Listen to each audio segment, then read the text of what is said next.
से आपका ये आपको आगे भी समझने में मदद करेगा। जो हमारे पास पी टाइप का सेमीकंडक्टर था, ठीक है, तो हम लोग 13 ग्रुप से करते थे। जैसे मान लो बोरॉन से किया तो बोरॉन इस प्रकार से आपका यहां पर रहेगा बी नेगेटिव प्लस इन लैटिस।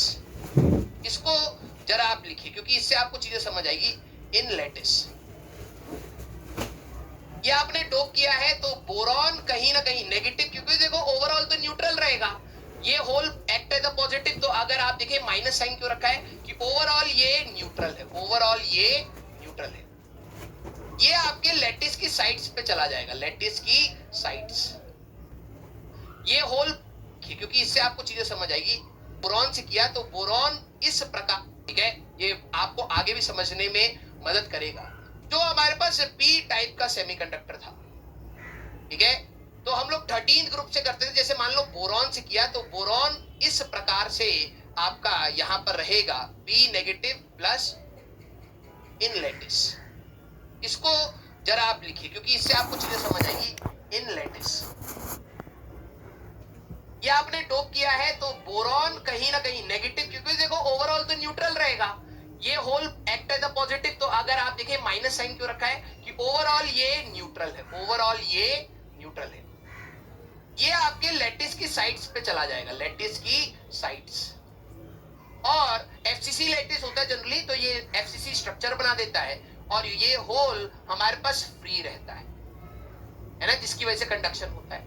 अगर मैं एक एन टाइप सेमीकंडक्टर की बात करूं बेटा, ठीक है, अगर न्यूट्रल है ओवरऑल, ये आपने डोप किया है तो बोरॉन कहीं ना कहीं नेगेटिव, क्योंकि देखो ओवरऑल तो न्यूट्रल रहेगा, क्योंकि इससे आप बोरॉन से किया तो बोरॉन इस प्रकार से आपका यहां पर रहेगा बी नेगेटिव प्लस इन लैटिस। इसको जरा Chapters we should know about before studying semiconductors.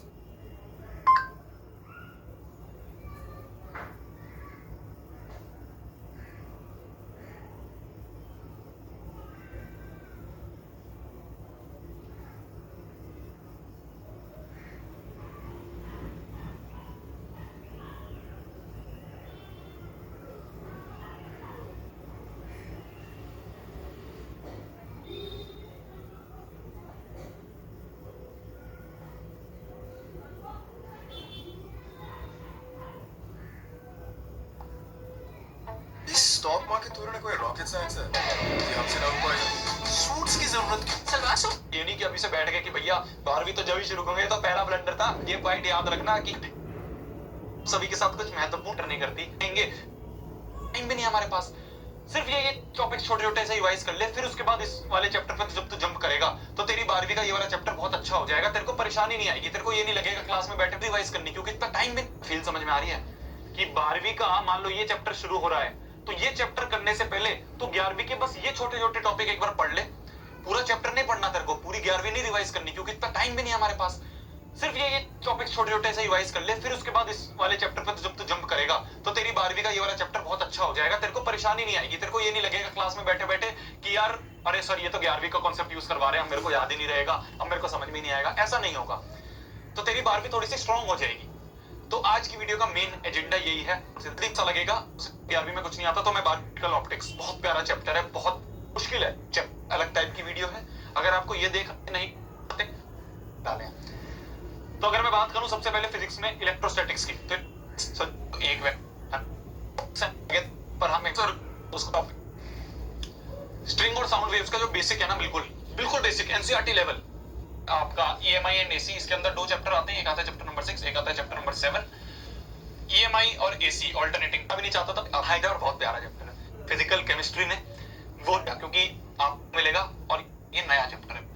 ये जो 2 चीज है ना, ये आपको इंजीनियरिंग में काम आएगी जब आप आगे अगर कोई इंजीनियरिंग कर रहा होगा आगे जाके, आपको एक्सपीरियंस जो है बेसिक 2 3 यहाँ पे रेडी कर सकता है 12वीं में अच्छी तरह। इलेक्ट्रोस्टैटिक्स जो है आपको स्क्रीनशॉट जो है इंजीनियरिंग के फर्स्ट ईयर सेकंड ईयर में बहुत काम आएगा, हमने देखा है, हमने बहुत बार करा है, तो इसलिए आपको एक्सपीरियंस से बता रहा हूँ, ठीक है। तो अगर आपको इसका स्क्रीनशॉट लेना है, यहाँ पे तो कुछ नहीं, आप बात करने की जरूरत नहीं है, सब चीज अपने आप समझ में तो मिलेगा। और यहाँ पे समझ, इसको पढ़ने के लिए इलेक्ट्रोमैग्नेटिक वेव्स, इसको पढ़ने के लिए आपको कोई पिछला पढ़ने की जरूरत नहीं है। अच्छी तरह समझ में आएगा ऐसे ही। अगर मैं बात करूं आपके एटॉमिक स्ट्रक्चर की, एटॉमिक स्ट्रक्चर आपने 11वीं में पढ़ा है फिजिकल केमिस्ट्री में, वही जो है यहाँ पे आपको वापस पढ़ाया जाएगा। मेरी 11वीं में एटॉमिक स्ट्रक्चर अच्छी तरह समझ में नहीं आया था फिजिकल केमिस्ट्री में, बट जब यहाँ पे पढ़ाया गया ना तो अच्छी तरह समझ में आने लग गया, क्योंकि आपने बहुत सारी चीजें देख रखी होती हैं और ये फिजिक्स से रिलेट करके समझाएंगे ना जब, तो समझ में आएगा। तो इसलिए अगर आपकी भी एटॉमिक स्ट्रक्चर 11वीं वाला फिजिकल वाला अच्छा नहीं गया तो कोई बात नहीं, एक और चांस आपको मिलेगा और यहाँ पे अच्छी तरह समझ में आएगा, इस बात की मेरी गारंटी है। तो ये आपको इसके लिए कोई भी पिछला चैप्टर याद करने की जरूरत नहीं है, पिछला कुछ भी कंसेप्ट याद करने की जरूरत नहीं है, सब चीज अपने आप समझ में आएगी, नया चैप्टर है बिल्कुल। आगे अगर मैं बात करूं तो चैप्टर नंबर 14 सेमीकंडक्टर्स और चैप्टर नंबर 15 कम्युनिकेशन सिस्टम्स, ये भी बिल्कुल अलग चीज है, इससे कोई रिलेशन नहीं है पिछली 11वीं का।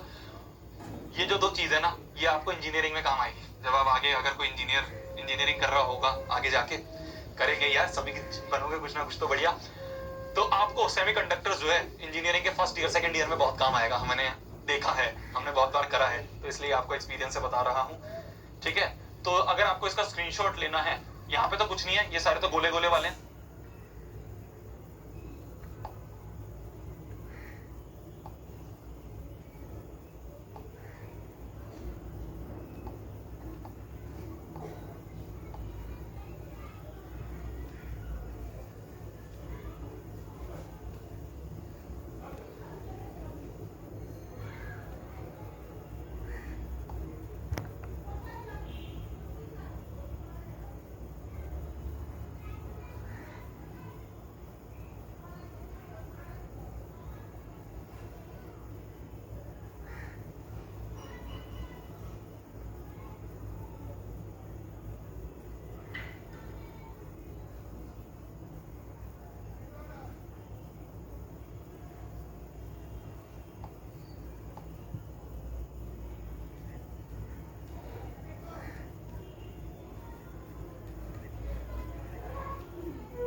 तो बेसिक इम्प्योर सेमीकंडक्टर, या आप इसको बोल सकते हो आर्टिफिशियल जब एक आर्टिफिशियल सेमीकंडक्टर जो नेचुरल सेमीकंडक्टर उसको कन्वर्ट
ऊपर जाके भैया के पास देखो, गलत देखो, देखो अगर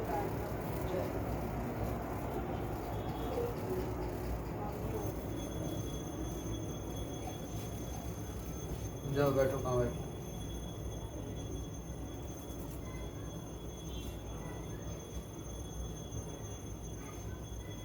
जा नीचे से ये लेके हेट लेके हिट साइड में टूल भी लेके आओ। क्या टूल वहीं का टूल इधर पे रख के रखूंगा। यहाँ पे बैठ जाओ, यहाँ पे तुम लेके आ रहा हूँ घर पे आपके अपने और हिट ना हिट लेके आओ. अरे वो तो डायरेक्ट लाइन है उससे क्या रहता है